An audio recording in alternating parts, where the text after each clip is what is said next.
Hello everybody, welcome to the United Stand. I'm Mark Goldbridge and this is your latest Manchester United news as Erik ten Hag comes up with a 3-point plan to get Manchester United back firing. Angry, possession and concentration. That's it. You don't need to watch the rest of the video. See you later. Let's go and watch England play Finland in a shit tournament. No, I'm only joking. There's lots to get into. Also, we're going to be reacting to this incredible Casemiro story. I know Beth did a really good video on it earlier, but I haven't had my say. I will have my say. We'll also be talking about what Rabiot's mum's had to say. Every time I say Rabiot's mum, I feel a little bit guilty because, you know, like when you used to do mum jokes at school and stuff like that. Yeah, I feel that's the way I feel about that as well. Sorry, we're just having to do a little bit of housekeeping already here.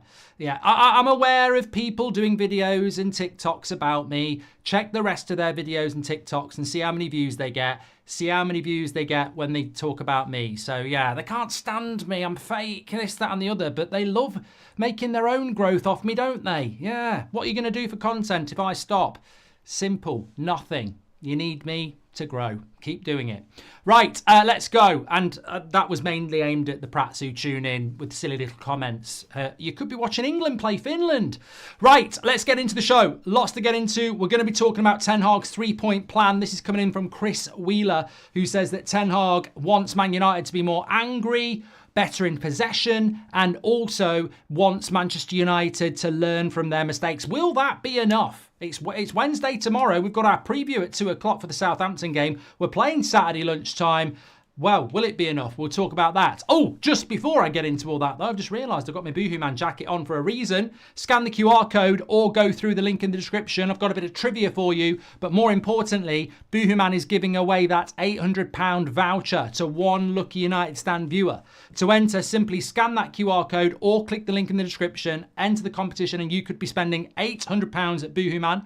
I have this from Boohoo Man. It's one of my favourite tracksuit tops just to chill out in. You could be getting this and a hell of a lot more by entering that competition. But you can also get your stuff from Boohoo Man anyway if you can't wait. Just use the code Goldbridge and you get an extra 10% off everything across the website, whether it's got a discount on it or not. You get an extra 10% off with that code Goldbridge at checkout. So big shout out to Boohoo Man. Don't forget to get into the competition. You can also get 10% off with the code Goldbridge. Get yourself some stuff like this. They've got gym wear, they've got chill wear, they've got five-a-side wear, watching the football wear. They've got you covered. And also they've got you a bit of trivia, which is completely free. Can you guess the player? I can't see the winner. I can't see the player here, so I'm playing as well. I was born on the 14th of January 1982. I was part of Spain's squad, which won the 2010 World Cup and 2012 Euros. I appeared in 535 official games and won 21 major titles while at Barcelona in La Liga.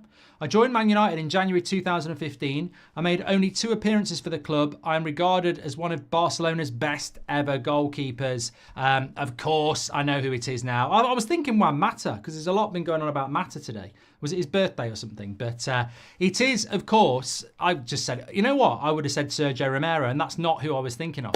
Of course, it's Victor Valdez. Bloody idiot. I got that wrong. I know who it was. I just got the name wrong. Yeah. I knew the answer, I just got it wrong. Anyway, it was Victor Valdez. Well done to you on that one. Don't forget to enter the competition with Boohoo Man. Thank you very much to them. And the link is in the video description as well to do that. And the code is Goldbridge. Right, let's get into the show. What are your thoughts about this then? So basically, Erik ten Hag has got a 3-point plan, a new master plan to get Manchester United firing this season. And it's not something that he's made up in the international break, to be fair. This is something that you can actually see the signs of in the first 3 games. Just Keevan says, your hair looks great, mate. You can put positive stuff in. You can put. You know why I'm late, actually? Do you know why I'm late? I'm actually late because I'm helping out another YouTube channel that's had a problem with their account. That's why I'm late. That's the truth. I'm trying to sort something out for them. So, you know, there's your selfish narcissist. Anyway, that was very David Brent, wasn't it? It's like at the end. Anyway, carry on. So yeah, these are the 3 points. What are your thoughts on this? But first of all, I just want to say this is not like Ten Hag's crapping himself on the international break and he's got a new plan. He basically is... he has this plan in place already. So the first thing is he wants his team to be more aggressive, more angry, Violent? No, not violent. We don't want red cards. Don't get the wrong message, Casemiro. We're talking about you in a few minutes. If you're not aware of the Casemiro story, by the way, Beth reacted to it at 2 o'clock. But basically, our favourite journalist from the Manchester Evening News has written an article again about sources from the dressing room, about Casemiro. I mean, the guy just must... I don't know what part of him thought that would be a good idea when he was typing it. You know what? I'm not massively popular with the United fan base, but this is just going to redeem myself massively. You just, even if it was true, I'd go, I'm not writing that. I can't write that. Give it to another journalist. I cannot write an article about dressing room sources. No one's going to believe me, and they're just going to give me shit. Unless it's something really positive, they're just going to think I'm doing it to undermine Ten Hag. I can't write it. Oh, I've already written it and published it. We'll talk about that in a minute anyway.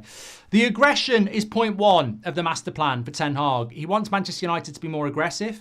Now, apparently in our first 3 games, we've already committed a lot more fouls than you would expect with Manchester United. We're going to dissect them one by one and give you points in. Do you think Man United need to be more aggressive? That is the question to answer, because it's you who matters. You're the fans. You will judge this manager. You will judge these players. I think that, yes, we do need to be more aggressive. I think that Manchester United... One of the big things that annoys me, and if you think back to that Liverpool game, I loved that De Ligt tackle where he got the yellow card. I mean, to call it a tackle is a bit of a, it's overstating. Calling De Ligt's tackle where he got a yellow card a tackle is a bit like calling a cat, a dog. It just wasn't. It was just, I'm going to take you out, and we're not going to Nando's. I'm literally going to send you into space, and it was fantastic in the sense that it was never going to be the sort of tackle that was going to injure the player. You're not going to condone that. I mean, it wasn't Roy Keane on Haaland's dad, but it was a retainer. It was I'm going to take you out, like I say, and we're not going to bloody Nando's in the cinema, and there's no back seat. You're not having any of my popcorn. That's what I want to see more from Manchester United. Used to see it all the time with Phil Neville and Roy Keane and David Beckham. Especially when you play Arsenal. We used to beat Arsenal.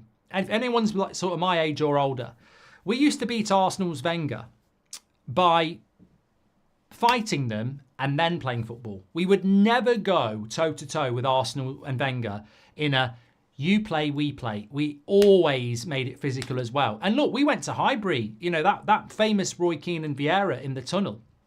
And this is relevant. I'm not walking down memory lane in the international break. This is relevant to tomorrow. This is relevant to Southampton. This is relevant to everything Man United want to do. If I was Erik Ten Hag, I would be showing Manchester United current players that game. Now, they'll probably be playing on their bloody phone or not listening, but that's what you need to replicate. That game, Manchester United against Arsenal at Highbury, if you can download that 90 minutes and watch it from the tunnel and the incident in the tunnel to full time and what Roy Keane says, you'd learn more in that 90 minutes than you would do on a month pre-season, because it was exactly what Man United need to do. Vieira started on Gary Neville. Roy Keane's like, hey, you want to start on somebody, you don't start on that little prat. No, he didn't say little prat, but he said, if you're going to start on someone, don't start bullying the little one. Let's go, mate. And then it all kicked off in the tunnel. We're away at Highbury against a good Arsenal side, and we win the game 4-2. And I think we ended up with 10 men as well. I think Silvestre got sent off. And that we played good football, but first of all, we fought them physically, and then we played football. And I think that's what Ten Hag is probably talking about, and it's right. It is what we need. We're not going out there to kick people like the Crazy Gang used to Wimbledon. We're going out... Can you call them the Crazy Gang now? Is that politically correct? Probably can't call them that now, but they used to be called the Crazy Gang Wimbledon with Vinnie Jones, etc. They were dirty. They just wanted to fight. They didn't want to play. They just wanted to fight. But I think that's what Ten Hag's talking about. It's about that passion, but that physicality to go and actually put yourself out about a bit. Go and put a few tackles in. Go and be a bit physical. So I agree with him with this, because the amount of times we see Manchester United go, we're playing okay. I've seen Man United be 0-0 with 60% possession. We concede a goal from a bad mistake, and then suddenly we go down to 40% possession, and the opposition go up to 60%. And I'm always like, we were doing well. We've conceded a goal, normally from a mistake, And then suddenly the heads drop and the opposition, who should be defending now, because that naturally is what happened when a lot of teams score, they'll defend for a few minutes to hold on to what they've got. They're attacking us more than they were before they scored because the mentality has dropped. And I think that's the thing. This aggression is, you can't fake it. You can't go, ooh, Gaffer, I kicked him. Yeah, look, I did it. You got to bloody mean it. You got to mean it. And to mean it, you got to be engaged. So I think aggression is certainly something that Manchester United need to bring into their game, because I don't think over the last few years we have had it. And I think aggression and anger and passion has a direct correlation with actually giving a shit. So yeah, I do agree with that, 100%, definitely do. That was my favourite league match ever. Seeing Keno get that hated gives me chills. I love the solidarity. I miss that United. The mentality was battle, says Kat. I mean, I loved that team. I loved that team. And I got sent a clip the other day. You know, was it Andy D'Urso who was the referee? I thought Roy Keane was actually going to put him in a stone cold stunner and, you know, literally knock him out. It was about 6 or 7 United players, and it was like they were like angry dogs attacking the referee. I mean, it was brilliant. I mean, if you did it now, you'd be banned for about 6 months. It was of its time, and thankfully, that basically led to a lot better behaviour around a referee. I mean, looking back on it, it's unacceptable today, but at the time, it was bloody brilliant. Like, you know, these things need to happen so it can't happen again. But the aggression of that team was just out of control. It was and you know what they got angry about? Because we conceded a penalty at Old Trafford, right? And Roy Keane, David Beckham, Jaap Stam, they're surrounding the referee. The referee starts from the middle of the pitch. He ends up over by the corner flag. He's just going backwards, absolutely bricking it, and you would do. But you know, the funny thing is, we were in uproar because we'd conceded a penalty. It was the first penalty I think we'd conceded in over a year at Old Trafford. So, you know, it was that obsession, aggression. There is something to be said for that. So I do agree with that.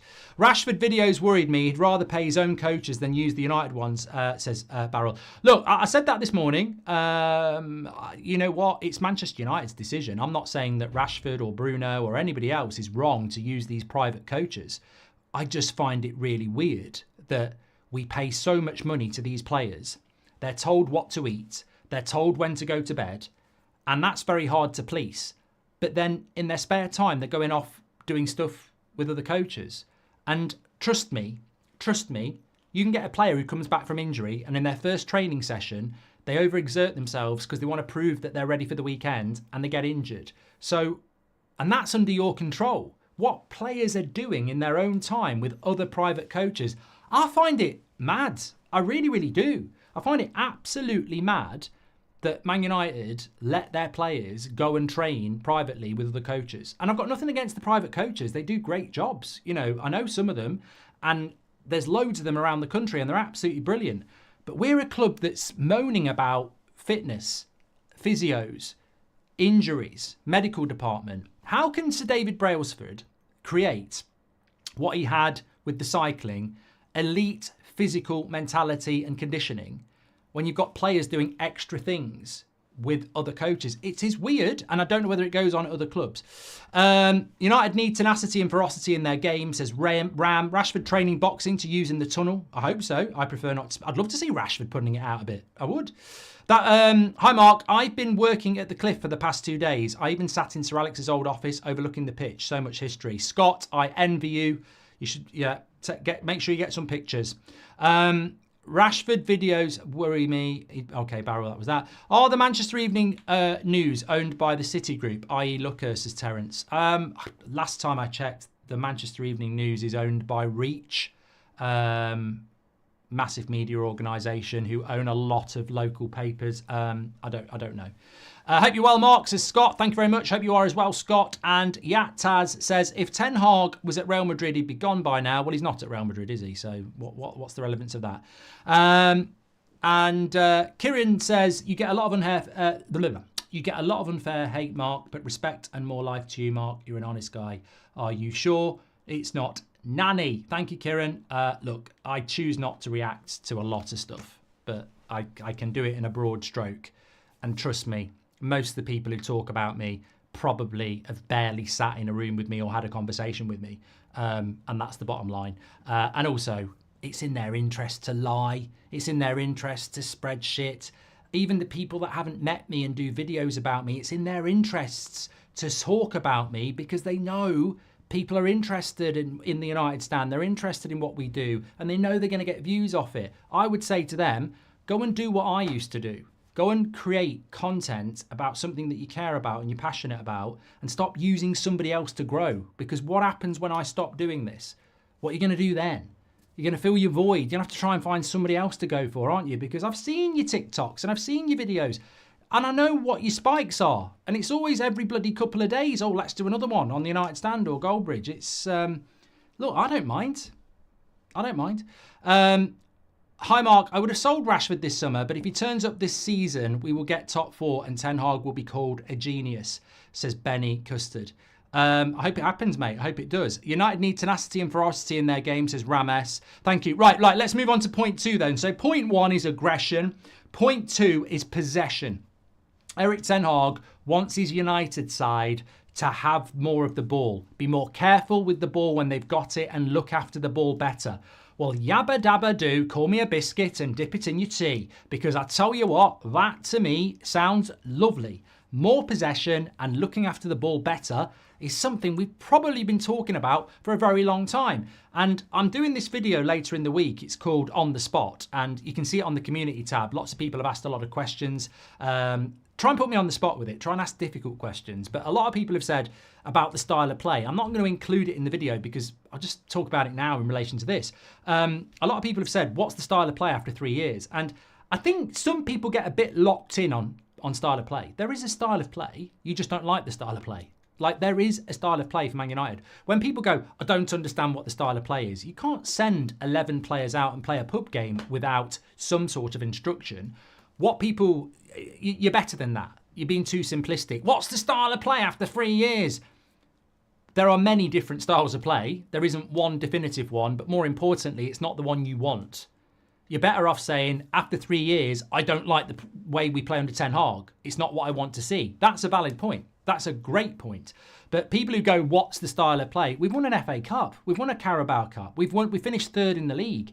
We've had numerous styles of play. The problem we have is you don't like it, I don't like it, and it's not definitively recognisable the way that Man City's is or Aston Villa's is. That's the problem we've got.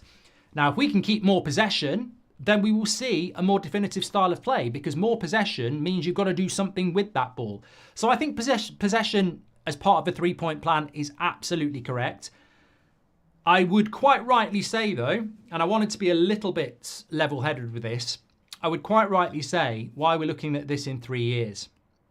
Why we're looking at this in year 3. Have we not got the right players to do this? Is it now because you've got the likes of Mazraoui, Agate, and Van der Beek and Martinez back and Dalot? Have we got enough players now to play a possession-based football? Because I'm not going to name names from the past. Well, I am.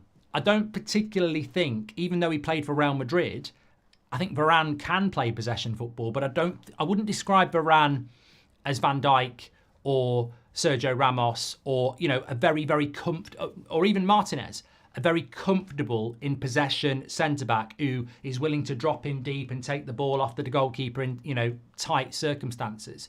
Not many teams would have been out there pressing Real Madrid out high up the pitch, or even France. So I don't think Varane was particularly comfortable with it. Maguire's not particularly comfortable with it. I think they're both good possession centre-backs when they're not under pressure. But, you know, we want to play under pressure. We want to play with a press through. That's very different, by the way. You know, when you say things like such and such can't play a high line, they can, they just can't do it very well on a consistent basis. We're talking Lindelof, we're talking Maguire, we're talking Johnny Evans.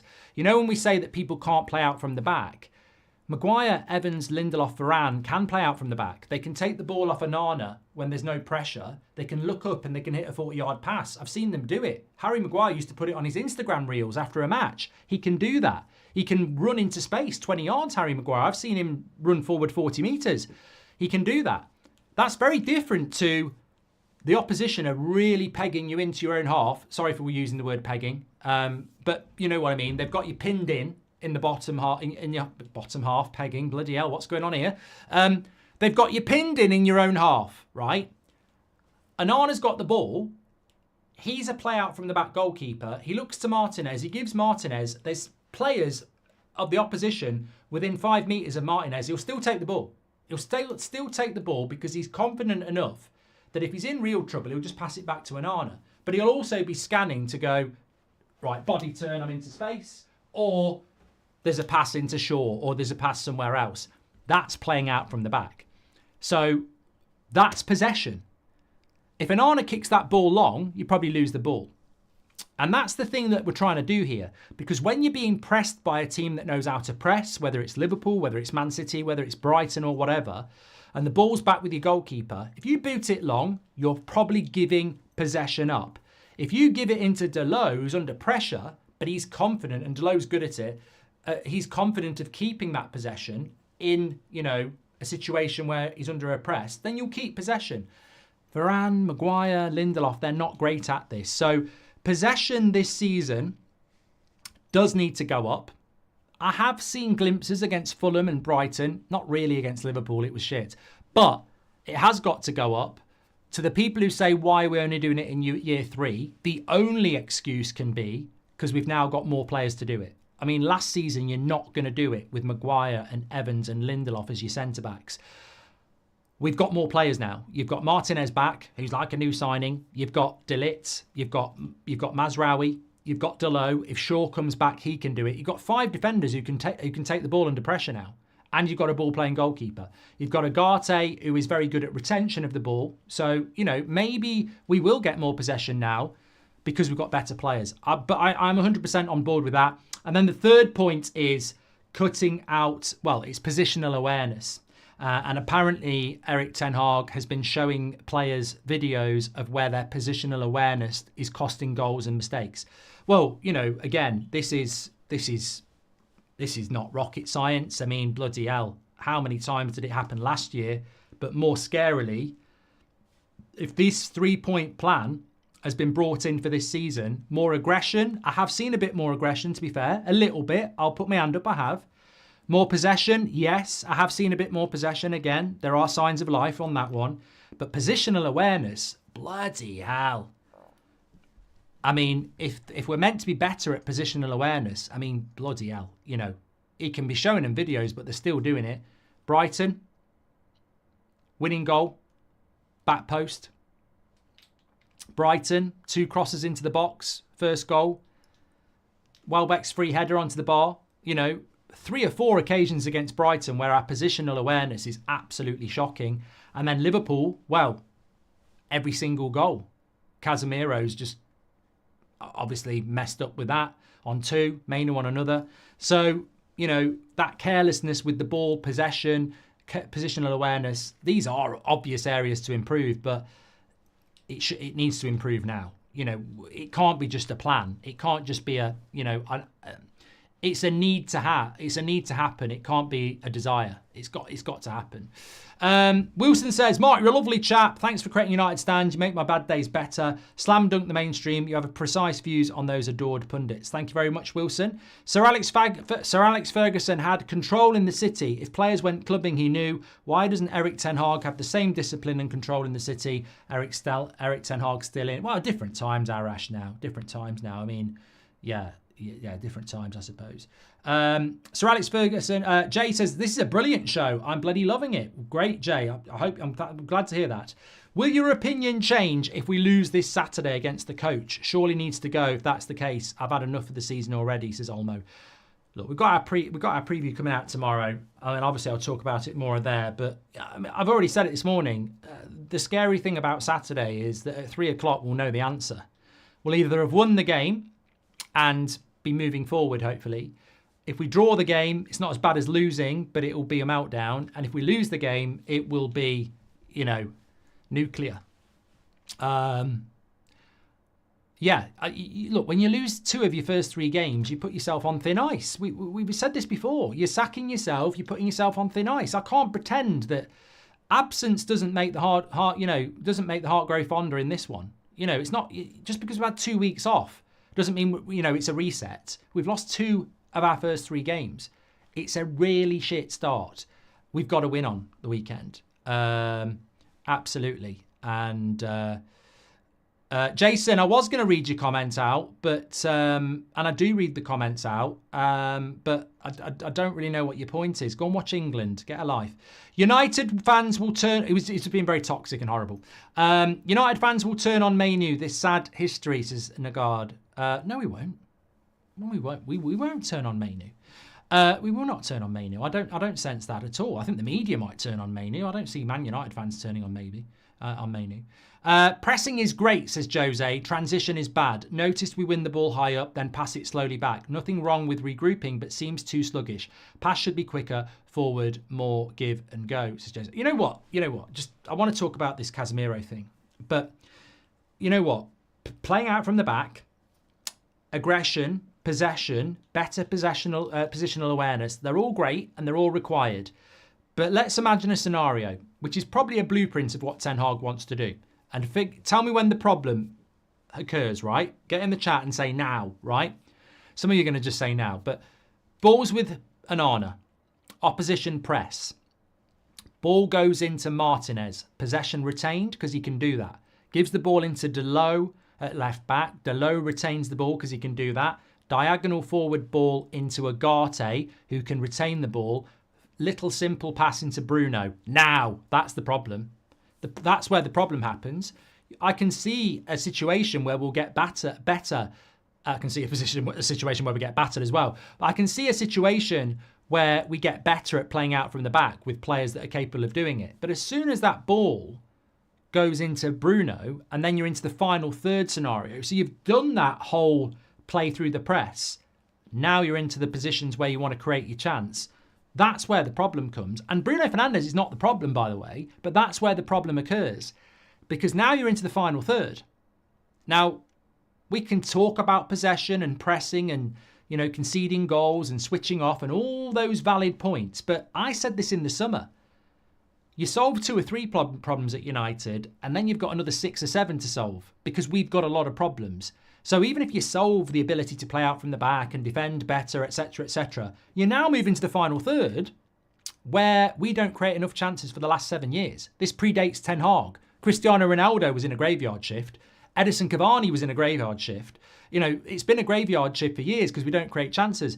And when that ball goes into Bruno, is he going to instantly be looking for the ball in behind to Rashford, which is a percentage ball? It's a Hail Mary. It's a 30-yard ball in behind the fullback in the hope that Rashford's going to get there.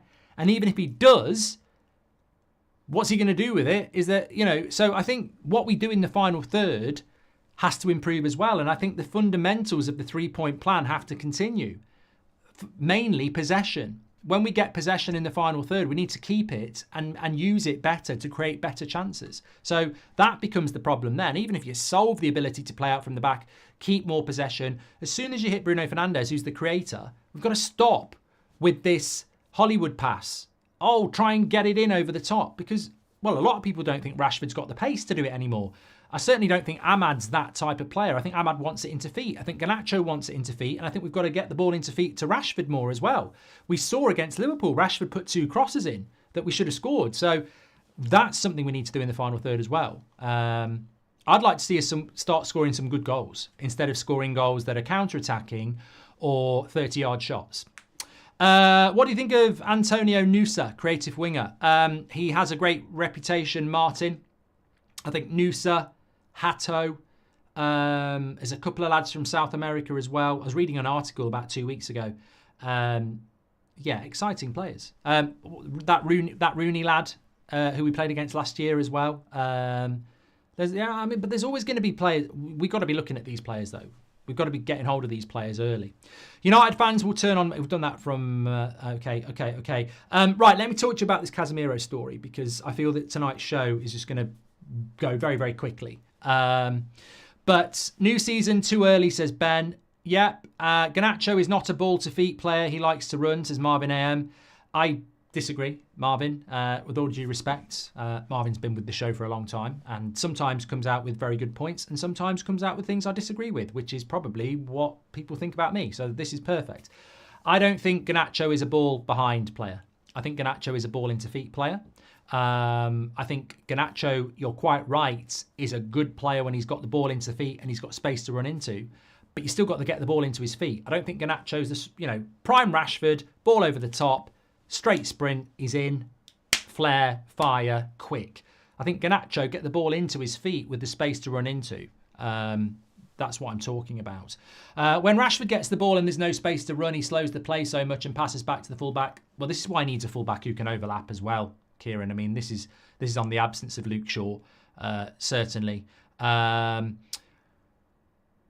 Where's the coaching in the attacking third, says Marvin AM. Well, yeah, this is what we've brought people like Rude in for, isn't it? So, yeah, that we do need to see that. But, look, let's not go searching for answers on that. You're going to find these answers in the I don't think people understand the intensity of the next few weeks and the lack of excuses. I think in the first 3 games of the season, Musiala and De Ligt wasn't starting games. In the first 3 games of the season, Amrabat wasn't here anymore. He started in the FA Cup final. Agate wasn't here yet. Agate is here now. So Xerxes more settled in. People have got more fitness in their legs. All right, we lost 2 of our first 3 games and it was unacceptable, but there was a lot of things going on that, were in the hands of the manager and weren't in the hands of the manager. Some of his selections were weird, but some of them weren't possible. I think over the next few games, starting in 3 days' time, these excuses and these demands and these questions will have to be answered. Why are we not scoring enough goals? Why are we still conceding goals? Why is the midfield still open? All these things will be answered for you on Saturday and the following Wednesday and the following Sunday.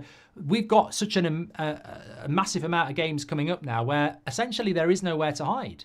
If he doesn't throw Agate in on Saturday and he loses, he may never get to use Agate again.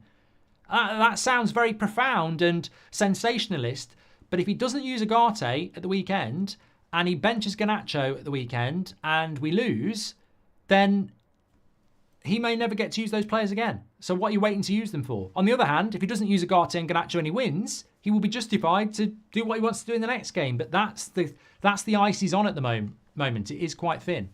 Who do you think is the perfect midfielder for Manchester United, in your opinion, says Jesh? I'm a little bit... we're going to talk about Casemiro now, actually, but I'm a little bit confused, actually, as to... Look, I said it this morning, I'll say it again. There's a lot of people out there that have been proven wrong over the summer who are talking about transfer targets. I know the grind, you've got content to make, but I said this a few weeks ago. I've had it on very good authority over the years, probably 3 or 4 transfers. Alexis Sanchez, I think we were the first to sort of break that. Rasmus, a couple of others as well. It's great when you get that. But unless you're Fabrizio or David Ornstein, you're never going to get it regularly. Simon Jones in the Daily Mail, he had the Branthwaite story. Has he ever had anything before or after that? It's few and far between, and sometimes it's just because you know that person and they give you that information. None of these people who are talking about transfers at the moment got anything over the summer. It's harder now than it's ever been. So all this talk of this player, this midfielder, that player, they don't know. They didn't know in the summer and they don't know now. And I don't know why they're talking about it. How's about talk about what we're talking about? Talk about what really matters. The squad that we have, the games that we've got. Why would we be talking about a midfielder when we've never seen Agate play? Why are we talking about, another striker when we've not seen Rasmus play this season? The January transfer window is miles away. We've got, 7 games in 4 weeks coming up. Let's crack on with what we've got and have that conversation, because what midfielder should we get next? I mean, if you're always looking at tomorrow, you're never going to focus on today. And I think we need to focus on today. A lot of the excuses that were there before the international break are not going to be there now. Mainu says, I hope you're okay. I emailed your soccer email. My dad died when I was young and you've massively helped me. It would mean a lot if you replied. My name is Josh. Josh, thank you very much for your message. Very sorry to hear about your dad. And I am never going to stop being amazed and happy about the amount of people who get involved in this community and find something in it. Because there's so many people out there vocal, spreading lies and nonsense about the toxicity of it. And yet, for a whole decade, this has started from nothing to something absolutely massive. And, you are yet another person who is praising the community and enjoying that community. And I'm so glad that you can share that message with us, Josh, because obviously, you know, life has thrown you a bit of a low ball there with your father. And there's nothing I can say that's going to make that any better. Nobody can. But it's so great to hear that this community, which is a community, has helped. And long may that continue, Josh. So thank you very much for sharing that with us. And I'm sure there'll be a lot of people in the chat who agree with that as well. Simp says, at times it feels like our own fans want our players to fail. I mean, how are you talking about Delit mistake like it was with United? Exactly. Why aren't you watching England versus Finland, says Awab. I'll tell you why. I'll tell you why. Because I give a shit more about Man United than England. I tried to watch England at the weekend against Ireland because it's quite a big game. And I came out of it going, I don't understand why they're doing this. I don't understand the Nations League. I don't understand the point. We've got masses of games to play. You know, Man United get back from playing Fenerbahce in the early hours of Friday morning, and then we've got to go and play West Ham in London at 2 o'clock on the Sunday.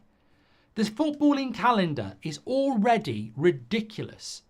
And we're doing bloody international breaks for a tournament that doesn't actually mean anything. It's got nothing to do with the World Cup or the Euros. I'm not wasting my time talking about that. I'd rather talk with you good people about something that actually is relevant. And it's always Man United over England for me anyway. So, yeah, and there's no Man United players playing. Why is it that we can't seem to build proper attacking patterns, says Percival? Well, hopefully we can do. I mean, look, we've brought 2 new coaches in. A lot of our attackers have been underperforming as well. Let's be honest. So hopefully, good ships rise with the tide. During the Arteta out era, we saw what he was trying, so it made sense to keep him, even though they were 8th. You really see what Eric. Look, Shantara, I know exactly what you're saying. You're saying that with other managers who were struggling, we've seen what they were trying to do, but with Ten Hag, we're not seeing it. My answer is the same again, mate. I'm not saying that you're wrong. But am I wrong in saying that in the very immediate future, you're going to get your answer? Because if Ten Hag ain't the guy and the football's shit, there's enough banana skins coming up over the next 2 weeks to sink him. But also there's enough opportunities for us to see if there is any change as well. I said this after the Liverpool game to every Ten Hag outer. Demanding him to be sacked now is wasted breath. Just be patient, because it's not going to take long for you to get what you want if you're right. If he ain't the guy, he'll sack himself very, very soon. There's no need to scream and shout and be abusive and everything like that. You will get what you want and look far better. Look, you're going to look far better as a Ten Hag outer if you're calm, collective and explanatory in your reasons. And then when it happens, you go, I rest my case. Than going, get him out, oh, go get this bold fraud out. People are just going to go, okay, you need help. You do need help. I've been there. I've bloody done it. It's just your head's gone. You know, there we go. Okay, right. Let's talk about this Casemiro thing because I know Beth's done the video on it, which is why I wanted to leave it a little bit later, but let me just catch up on a couple of the chats anyway. You guys should stop comparing players we want to get to a Man City player. So Xavi Simons is a perfect replacement for Bruno and Xavi wants to leave, says NE. Being critical isn't hating, says VJ. We have to give the new coaches some time, says Wayne. And look, there is that balance. Of course there is. Of course there is that balance. 100%. Lots of love for Josh, by the way, in the chat. I feel like Ten Hag has not had the right players to implement his style of play. Hopefully now with our new signings, it will click. Love the content, says Fernando. Well, spoiler alert, for the preview tomorrow that goes out at 2 o'clock, I will be... I have a list, basically, and I've just thought of something else. I don't want to miss that one, because I've not filmed it yet. And I might do it live anyway. But there is a list of things that I wouldn't normally do that I am going to say. There are 7 things here that Ten Hag's got to do on Saturday. And if he doesn't do any of them, it makes it very hard for me to, you know, see a future for Ten Hag at Man United. And it makes it very hard for somebody that's behind this manager to be behind something that's clearly not what I thought it was. And I think that's the fairest. People go, oh, so you're Ten Hag out. No, that's not what I'm saying. I'm saying if he does these things against what I think he should be doing, that's his choice. And if he proves me wrong, then, I'm obviously not going to be moaning about it. We need to win. But if he does those things and it goes wrong, then what I thought we were doing this year clearly wasn't what I thought he was going to do. And that's something to bear in mind on Saturday. For example, one of them, as a spoiler, is if he doesn't start De Ligt and Martinez on Saturday, I don't really get what this manager's about. And that's only one little thing. But there's a few other ones as well. Some of it's stylistically, some of it's tactically, some of it's team selection. But if he doesn't start Martinez and De Ligt on Saturday and he defaults back to a Lindelof or a Maguire or an Evans, I'm sort of like, mate, you've lost two of your first 3 games of the season. People are crying out about sacking you, your style of play, your tactics, and you've reverted back to one of the centre-backs that you clearly didn't want 18 months ago over the one that you've just bought, who is match fit. So there's things he's got to do on Saturday. And I got number 2. I'm sort of doing it now. I'll shut up. But obviously Agate is a big one as well. Thomas Glennon, you know what a lot of people say? Why do you always get into back and forths with the chat? Because you just get people like Thomas who wander into here and saying, what a repetitive show this has been. Same old crap from Goldbridge. And I'm not scared of answering any comment, because he's not come out with something stupid like you're in your bedroom or you're a Forest fan. I mean, I'm just not going to forget any conversation with people like that, because you're talking nonsense. What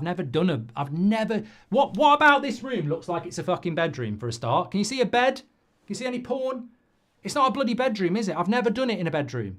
I've done that in a bedroom, but I've never streamed from a bedroom. So again, it's like calling Ten Hag a bold fraud. You're using 2 things that are abusive and inflammatory to make a point that is weak. I've never streamed from my bedroom. So why do people always go, oh, he's in his bedroom? Because they don't really have anything to say. And Thomas, we're talking about news articles that only came out today. How can I be repeating myself? I'm getting involved again, aren't I? Just got my Ahmad home and Garnacho away shirt, says Sir J. I tell you what, the shirts are nice this year. They are nice this year. I feel like Ten Hag, I've done that. Okay, right, let's talk about this article anyway, because we'll be here all night. So, Beth reacted to it at 2 o'clock very well. Very good show. We are late into our show now, so I feel I can say this. So this article came out from Manchester Evening News at lunchtime today, and I've got it in front of me actually. I mean, I wouldn't suggest you read it because you're giving them exactly what they want. Manchester United teammates have a theory on Casemiro's decline. I mean, essentially it all comes down to this 1 or 2 sentences. Dressing room sources say Casemiro, a 5 times Champions League winner with Real Madrid, didn't sign up for a second season to attempt to qualify for the Champions League, which proved to be beyond United last season. Teammates feel Casemiro's decline at Manchester United has come as a consequence of the club's own struggles. So we're back with dressing room sources again, and we're basically taking a pop at the manager again on...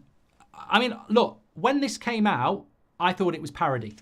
I genuinely thought it was a joke because, Football Twitter or Football X is a great place for that sort of thing. And I thought it was a joke. And then I saw some other aggregators talking about it. And then I went and saw the article and I thought, oh my God. I don't talk about that journalist. There is no respect there professionally for a number of reasons. And I know it's not reciprocated. So that's your backstory to that. There's no point in me trying to make out that I'm going to be level-headed about this or fair about this, because we've got our history. He said his stuff, and I'm not here to get involved in that. But what I will say from a journalistic point of view is that it's shocking, and I don't understand why you would write it. I mean, many a time I feel that this particular outlet doesn't read the room, and this is yet another example of it. Foreign player being basically misquoted, well, not misquoted, but basically, what does that article do? It makes Casemiro look a prick, and it makes Ten Hag look a prick. Because ultimately, dressing room sources say Casemiro's playing crap because he's got a bad attitude, and also United are crap because Ten Hag's the coach. That's what I read it to be. Because dressing room sources, better off with dressing room horses, They'll talk more sense. Dressing room sources having a theory that Casemiro's not playing well because Manchester United, he didn't want to be competing for the Champions League, sort of suggests that Casemiro doesn't have the right mentality to be at Man United because he doesn't want to be fighting for the Champions League. He wants to be fighting for the title. Well, that makes him a thick, selfish mercenary. And I don't think Casemiro is that. Also, who are the sources again? I mean, I can't believe in 2024, post-Ineos taking over, a journalist would even dare to write a story about dressing room sources. Because he ain't got any bloody dressing room sources. I don't think he had any anyway. And even if he did, I think they've left. But what Man United player is going to think, you know what? Bruno. No, I'm not. No, don't use any names. I don't think it's Bruno. I was trying to say they're talking to Bruno. And what Man United player is going to go, you know what? I think Casemiro is crap. Not because his legs are gone and he's getting old, but because he just doesn't want to try, because he doesn't want to be playing for the Champions League. He wants to be doing something better. Is that the Manchester Evening News? I just want you to put this out there. I've got a theory that Casemiro's not playing well because he's so arrogant that he doesn't want to try when we're just going for the Champions League because he just wants to be winning Premier Leagues. He wants to be winning the Champions League. He don't want to be qualifying for it, so he's given up. You're going to put it in there? Yeah, great, bye. I mean, it's so bad. You know what I mean? You understand why I thought it was parody? It makes no sense. And I know the international break's hard, but journalistically, it's just got no credibility, and everybody's going to think it's shit. Everyone's going to think it's complete nonsense. And the great thing about it is nobody's turned against Casemiro because they don't think it's true. Nobody's even thinking about the source because, again, people don't think it's true. And all people are doing is going, what sort of nonsense story is this? Now, the funny thing is, I actually see, this might shock you. I'm actually quite grateful that article went out because it restores my faith in the fact that we're actually progressing. Because I think for many years, we would see that story, probably up until about even 6 months ago, we would see that story and we'd all be going, oh, dressing room sources again. They're leaking like a sieve, the toxicity. People would actually believe that there's people leaking stuff from the dressing room. And the positive about that story today, and I was thinking about it when I was watching Beth's show and reading the comments tonight and looking on Twitter and stuff, is that nobody believes that anybody from that dressing room is leaking. Nobody even believes it's happened. And that, to me, is a step forward. So I think it was misguided. I think it was really silly to put a story out like that because it can only do damage. It's not a positive story, is it? But the great thing is that I think the fan base in general has matured to a point where they just don't believe the story. They think it's a load of shit. And it doesn't make any sense anyway. Why would Man United players come up with a rubbish theory like that?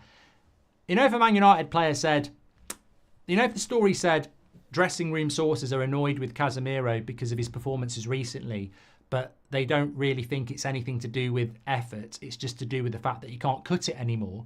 I'd still think it was bollocks, but at least it's got some semblance of, common sense to it. But I don't think Casemiro's stopped trying because he doesn't want to be back fighting for the Champions League again. It's below him because that's what it comes across as, isn't it? I don't know what's happened to my stream here. I sort of had to freestyle there for a bit. I had got no live chat going around at all. Let's have a quick look and come back. Okay, it's back now. Hi, Mark. Sorry to bother you again, says Josh. If I come to a show, can I get a picture and speak to you? Yeah, 100%, mate. 100%, mate. 100%, Josh. I mean, look, in relation to the show, it's well timed, but I don't want to use Josh as a segue in. But I mentioned it this morning, and the link's in the live chat. If you want to get to Birmingham, 2 weeks last night, we've got a place in Birmingham. There's one in Manchester and there's one in London, and it's called the Tocker Social. So it's football themed. Like they've got those electric boards where you can shoot and get top bins and all that sort of stuff. Fantastic place. I was there the other week, and they've got a little room where we're going to do a live show there. It's going to be quite an intimate one. There's only about 200 people there, but if you are able to get there, it'd be great to see you. Tickets are really cheap. We're only doing it for a tenner, and it's a whole evening. And if you've got books or anything like that, you want to bring that, we'll get them signed for you if you want that. I mean, some of you are like, oh, don't sign the book, you'll devalue it. But yeah, get them while you can. Links in the live chat for that. So looking forward to seeing you there. I, like you, Mark, want to see Rashford take people on. Also put a bet on saying Anthony will score 14 goals this season. Oh my God, Morph. You could have just given it to charity. Anthony scores 40. Oh, well, I tell you what, Morph, I'm not going to forget this. So Morph has put a bet on that Anthony's going to score 14 goals. Mate, you may as well have wiped your arse on that and flushed it down the toilet. And that's not being offensive to Anthony. I think even he would probably agree. He ain't going to get 14 goals this season. I'd love it if you're right. Where's the Onana video, Morph? The Onana video was meant to go out at 2 o'clock. It's ready to go. And it's a really good analytical video on Onana that I want to put out. But obviously Beth was reacting to this story at 2 o'clock, which was actually, very, very good. So we just got to wait for a gap for it now, but it'll come. It'll come. I'll let you know. Martin Saunders says, Mark, they're just jealous like the media and other social media channels. They hate United and they hate us, so they write rubbish and talk trash. Let the haters hate. Exactly, Martin.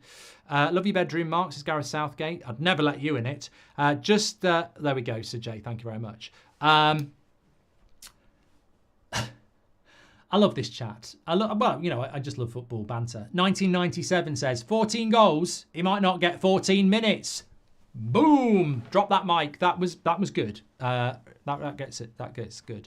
I'd be happy with 4 goals as headline. I think from what I said the other day, Anthony hasn't even got double figures in 2 years. So to do it in it's a nice story, isn't it?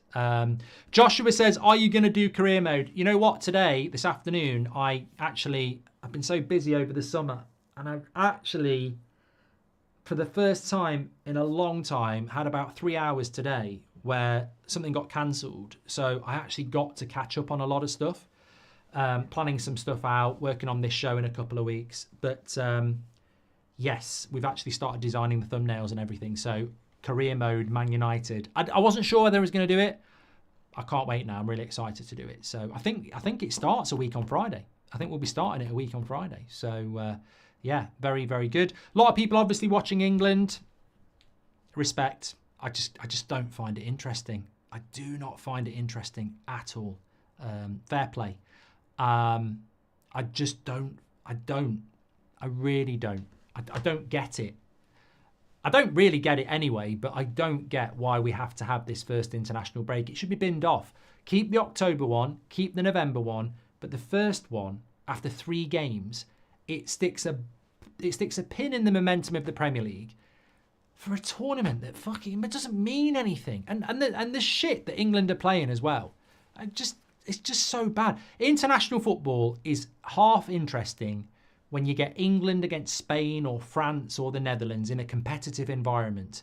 But this whole Nations League playing Finland and stuff, I don't get it. I don't get it. But look, respect to those who do. There's probably 70,000 fans at Wembley tonight. It's not about being patriotic, Josh. I didn't watch the Olympics much. I'm just not interested in it. I'd rather be talking about Man United.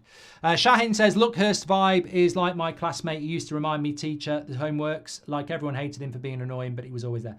Look, mate, we're talking about professionalism here. We're talking about journalistic integrity, and that's all we're talking about.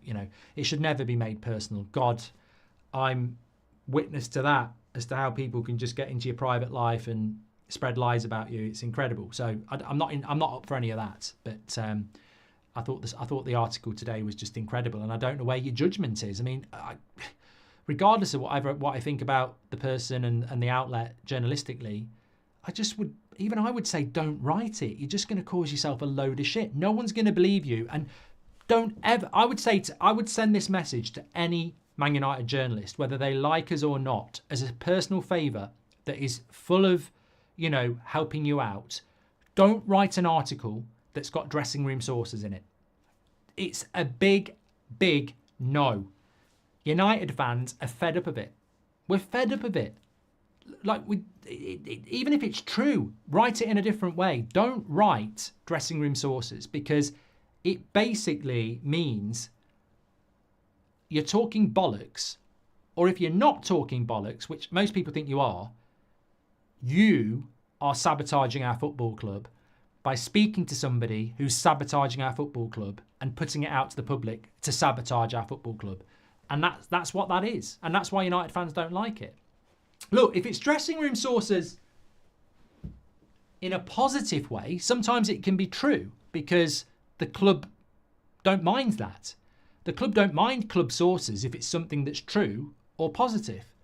But dressing room sources in a negative way, so it's never going to wash, is it? And also, I'm very, very happy that it doesn't wash anymore, because as a football club, there's more, I said this last night, there's more than enough people who are looking to profit from United failing.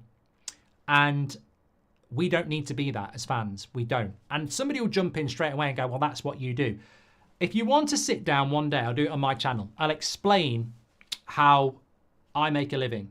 And not one penny has ever come from Manchester United. So that's a load of bollocks. And I'll also say to you this as well. If I wanted to have a good Christmas, if I wanted turkey this year, if I fancied 2 weeks at Centre Parks, if I was that focused, right, 100% I would be Ten Hag out. And I'd be screaming and shouting it, because actually, United Stand apparently has got quite a bit of influence. I disagree with it, but there you go. But I would be saying Ten Hag out. Get him out. Get him out tonight. Do it now. Get rid of him. You know why I would do it? Because I know what happens when you sack a manager at Man United. It explodes. The interest from everywhere. Everybody's watching. Everybody's interested. And then for the month after that, everybody's watching again, because who's the new manager going to be? What's he going to do? Who's he going to pick? Who's he going to drop? So trust me, there's enough people out there looking to do that to us over the next 3 months. And I think it's great that so many people are fighting against it. Because, all right, it might not give us the exposure and the numbers, but stability is what we need. We can't thrive off dressing room sources anymore. We can't thrive off sacking managers and begging for other things anymore. We need to run a steady ship. We need to have a plan, and but it needs to work, and then we need to stick with it, because that stability is so important. And it's great to see so many United fans twigging onto that as well, because it might not be the path well trodden, but it's certainly the path that will lead us back to where we need to be. We are never going to go back to the top with this cycle every 3 years of upheaval. And look at Chelsea now. Chelsea finally look like they might be finding a way. Then they don't get a striker, and now their owners are arguing with each other. You're never going to get near the likes of Arsenal and Man City and Liverpool without stability. Keep up the great work, Mark. Don't listen to all the haters. Love the show. Says Shocks. Thank you very much. And the Duke says there's no leaders on the fields. I'm not coach out, but players and coach I wish will pivot within games. I think there are potential leaders in the team though, mate. I think De Ligt, I don't know enough about Mazraoui, but people have said to me that Mazraoui can be as much of a leader as Dalot, who shows those things. But, maybe, hopefully. Luke Shaw, when he's fit, really should be a senior player. Martinez has got leadership capabilities. De Ligt has got leadership capabilities. Bruno is the captain. There are younger players that I think hopefully can grow into that, whether it's a Collier, a Mainu, a Rasmus, a Garnacho, an Ahmad. Rashford's a senior player if he can find his form. Even Casemiro's a leader if he can find something. So, I think there's plenty of people, if they can get the mentality and consistency, that will grow into big leaders for the club. But at the moment, we've got to start winning.